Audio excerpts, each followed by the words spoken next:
Hello, my spooky friends. This is John, your host of Dairyland Frights in the spookier podcast, Nightland Frights. And I wanted to thank all my spooky friends out there for listening. I truly appreciate it. Please like and subscribe and rate us 5 stars. It helps you make this a better podcast. And make sure you comment what guests you would like me to have on, what topics you would like me to talk about. It's only going to make this podcast better. So again, thank you so much for listening. And please go to my Patreon, check that out, become a Parascani for only $3, a spooky friend for $1. And remember, stay spooky. Here are scary stories about black-eyed children, one midnight caller. It almost felt like a dream. I woke up to my dog, Lucy, barking. She was upright on the bed where my husband and I were sleeping with our 22-month-old daughter, staring at our door like an unknown stranger was out there rummaging around. I thought she was just freaking out over a house noise. We'd only had her for 3 months and she was still a puppy. It could have been anything. Our roommate, a creak from the house settling, the awnings moving outside in the breeze. I wasn't too concerned initially. I decided the best bet would be to open the door and show her nothing was there.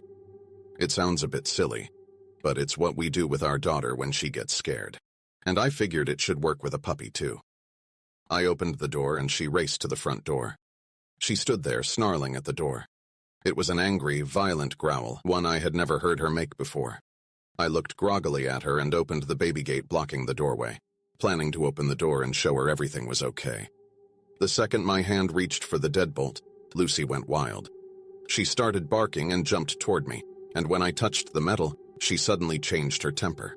She whimpered, almost like she was afraid and backing down. As her mannerism changed, so did mine. I wasn't calm anymore. My heart was racing and sinking at the same time. I had been flooded with a mixture of fear and dread. I looked through the peephole. I can't explain why I looked, but I did. Outside were 2 kids. One was just a smidgen shorter than me and didn't look much younger. I'm 21, and she looked to be 16 or 17. She was slender and pale. Her hair was a light shade of honey blonde, and she wore it long, about mid-back, with long, thin, blunt bangs in the front that covered most of her eyes. She wore jeans, a light wash that's popular right now, and a thin-looking olive-colored pullover-style hoodie. She held the hand of a small girl who looked to be around 3 or 4, in the same style jeans and a button-down ivory cardigan. The smaller one looked at the floor shyly but had the same shade of hair tied back in a ponytail. She held a stuffed toy under her free arm, and it was identical to one my daughter has, as was their style of dress. Had it not been for the feeling of overwhelming dread and fear, I probably would have asked these children in and given them some tea or hot chocolate to get them out of the bitter cold. Something about them seemed off. At this point, I hadn't made any noise. I hadn't shushed the dog or grumbled. Nothing. I hadn't turned on any lights. These kids had no indicators I was at the door. The older one spoke. She had a voice that was mature, confident, strong, and accentless. She held her head tilted downward, and I couldn't see her eyes. She said, "We have to use your phone." I stood frozen in fear. How did she know I was there? She raised her head to face me directly, and that was when I saw her eyes. There was a reason I couldn't see them through her bangs before. They were black, or midnight blue, or a dark, dark purple. They were otherworldly.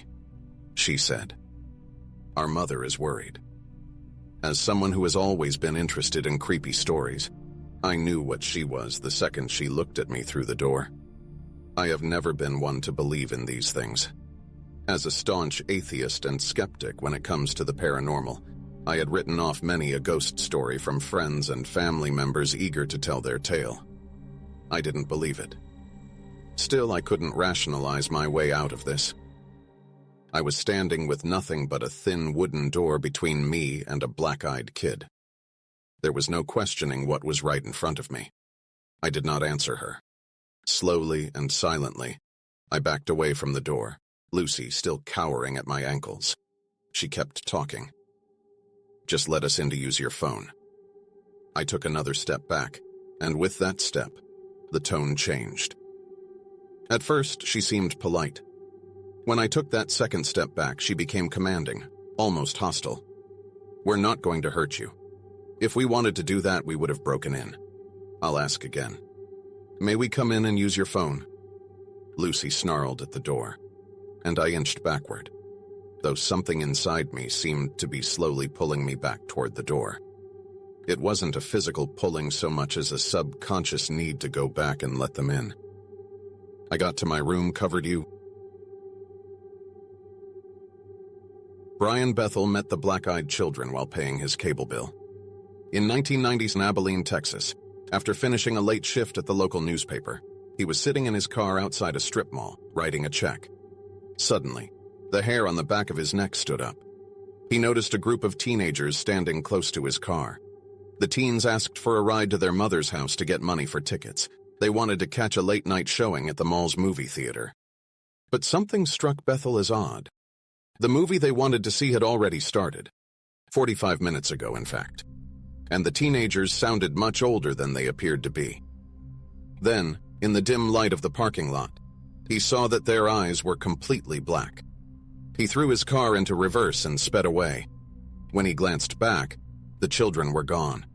Bethel later wrote about this unsettling encounter for the Abilene News Reporter, and in the decades since, stories about the black-eyed children have cropped up in several countries.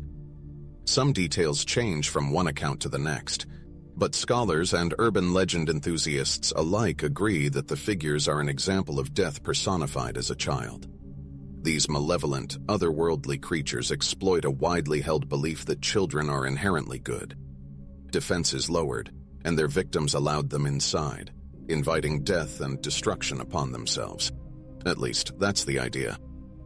Author Jason Offit, who teaches journalism at Northwest Missouri State University, has been researching black-eyed children for more than 10 years. He has interviewed people around the world who claim they've encountered the children. Their eyes are like a rat's eyes, just black, Offit says of the figure's most notable feature. There's no pupil. There's no white. There's no iris. It's just totally black. In the stories, the children usually appear to be school-aged, anything from a kindergartner to a high schooler, and wear outdated clothing.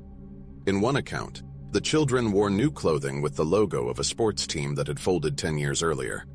The children are described as speaking in a monotone voice more mature than expected for their apparent age. They often repeat the same phrase, and they are insistent on being let inside, whether it's into someone's house or car. The children plead at first, asking to make a phone call, use the bathroom, or catch a ride, but eventually become more aggressive, says Bridget Burke, an adjunct professor of religion at Montclair State University who has written about the urban legend. A key element of the encounters, one that echoes older tales of devils and vampires, is that the children must be invited in to have any power over an individual. If denied, they eventually disappear or wander off, but not before terrifying their would-be victims. It's scary because we don't know what they want, says Offit. We don't know what they're going to do when we let them in. There are stories of people who have let them in and then disastrous things happen, Burke says. According to the tales, catastrophes such as fatal accidents and cancer diagnoses follow in the children's wake. They're liminal in the sense they're children, but not quite, Burke says. There's an uncanniness there because they sort of look like something that we expect, but they're not. She adds, in myth, children are supposed to represent a new beginning, a new possibility, a new birth. That's not what these are. Burke says that one of her friends experienced a black-eyed child pounding on her door at 3 a.m., long before she had ever heard of the figures or read Burke's scholarly research on the phenomenon. The black-eyed children are not the only malevolent creatures masquerading as the vulnerable. Irish folklore warns of changelings, fairy babies swapped with humans. In some Native American traditions, particularly around California's Lake Tahoe and Nevada's Pyramid Lake, water babies are evil spirits, or sometimes merely overzealous guardians, whose cries lure people to their deaths. Like the black-eyed children, these much older folklore figures take advantage of our desire to help people smaller and more helpless than we are, Offit says. This tactic makes the children especially disturbing. It seems a lot more calculated, says Offit, who claims to be a true believer. I think this is what they choose to look like. Bethel's tale of the parking lot encounter nearly 30 years ago was the first known mention of the black-eyed children. But the creepy concept has spread like ghostly wildfire online, even as hard evidence remains elusive. Still, when there's a knock at the door or a pleading figure suddenly at your car window, it's best to get a good look at their eyes before letting them in.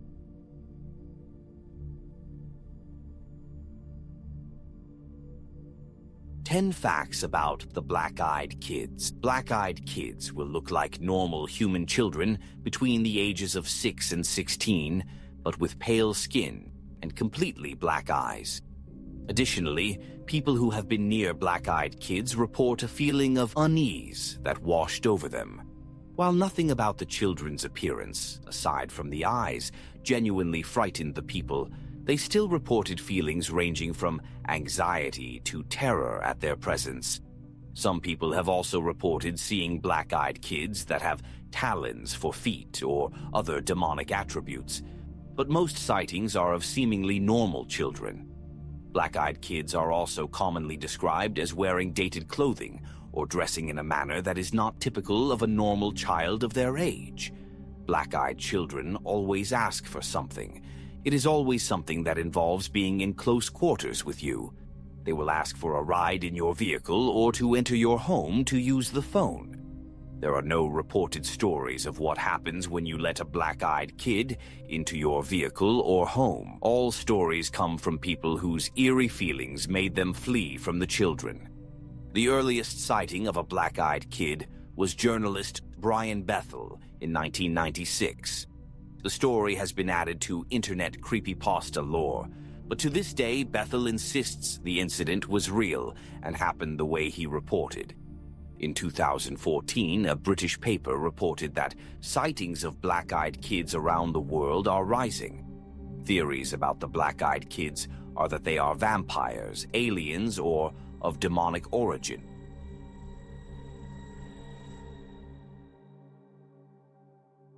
It was a cold, moonless night when Linda first heard the knock. She lived alone in a small house on the edge of the woods, far enough from town that unexpected visitors were rare. The sound came again, 3 precise knocks, each louder than the last. She hesitated. Something about the knock felt off. It was too deliberate, almost mechanical.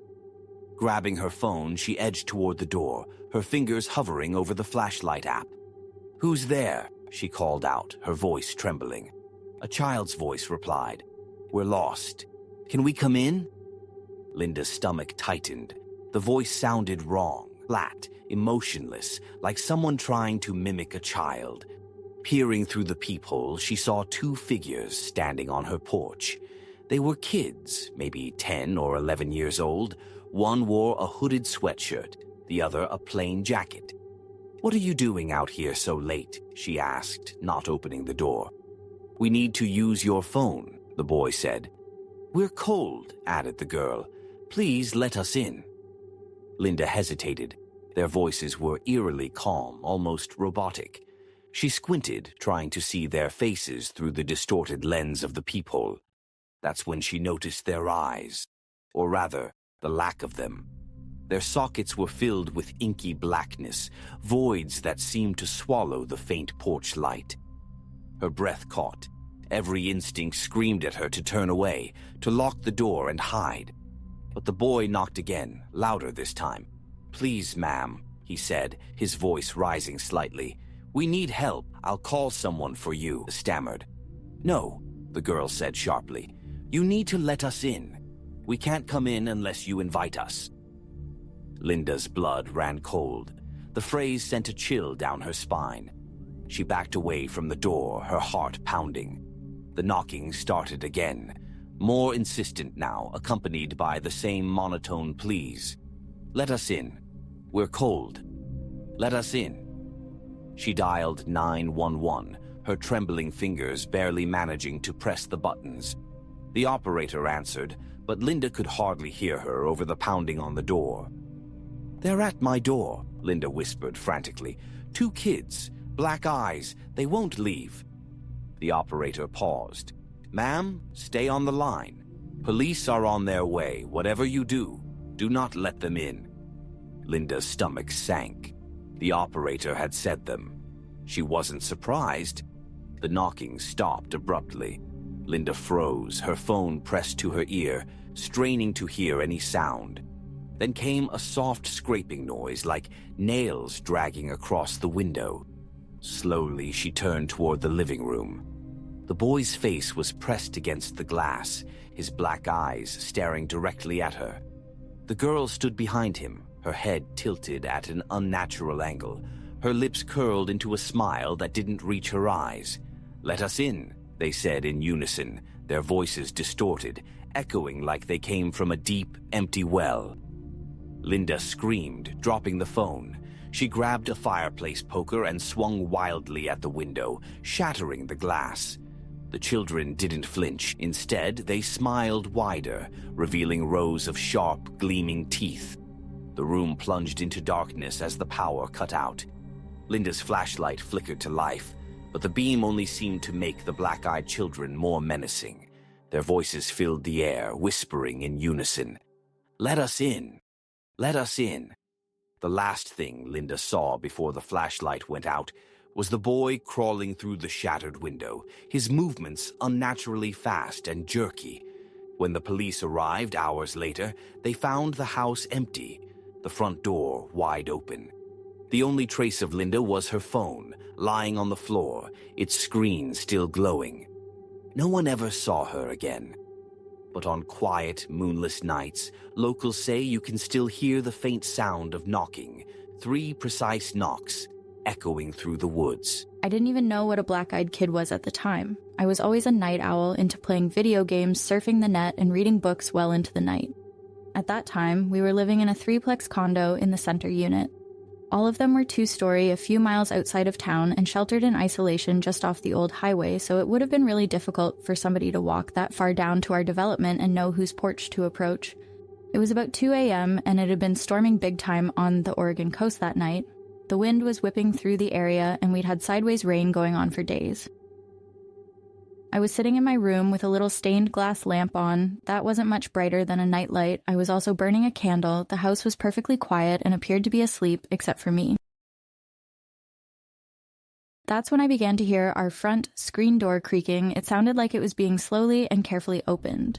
Whoever was out there at that time of night in those conditions seemed to know about the squeaky door and was trying to open it as quietly as possible, about an inch at a time.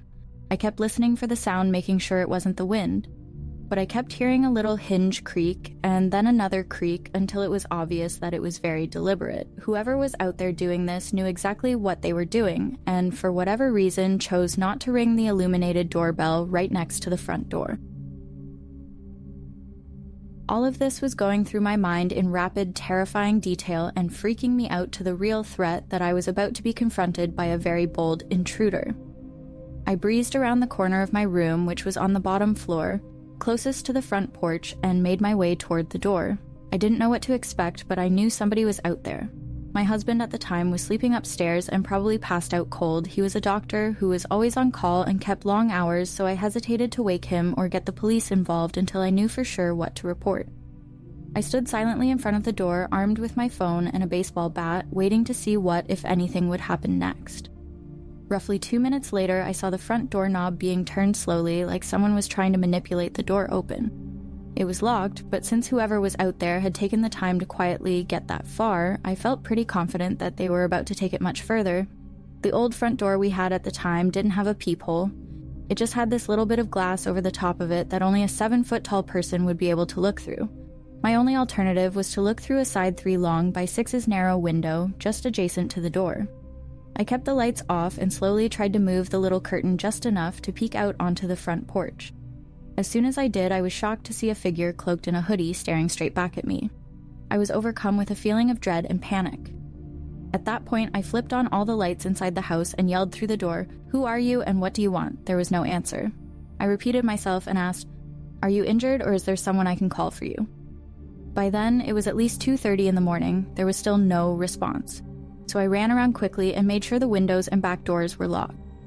I also went to the top of the stairs to look out the hallway window to the parking area to see if there were any foreign cars or any other figures hiding out in the darkness. I couldn't see anything unusual anywhere. I ran back down to the front door and yelled, "I'm calling the police now." Finally, I heard what sounded like a woman in a monotone voice say, "I need you to open the door and let me in." I was dumbfounded and choking on fear, but I asked her why, what was wrong, and if she needed me to make a call for her. I asked if she was hurt, but I got no reply.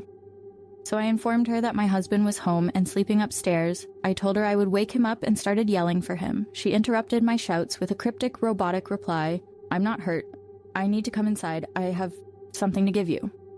I was flipping out of my mind by now, but I pulled the curtains back on the side window, turned the front porch light on, and asked her to show me through the glass. She turned around, and I could see that she was holding this perfectly coiffed, long-haired Pomeranian, wearing a beautiful purple collar that had a gold fancy medallion with the dog's name, etc., engraved on the front. She must have known that. At that point, she said to me, "I'm here to give you back your dog. Let me in and I'll give him to you." I snapped back, "That's not my dog, lady. Look at his collar. My dogs are right here with me."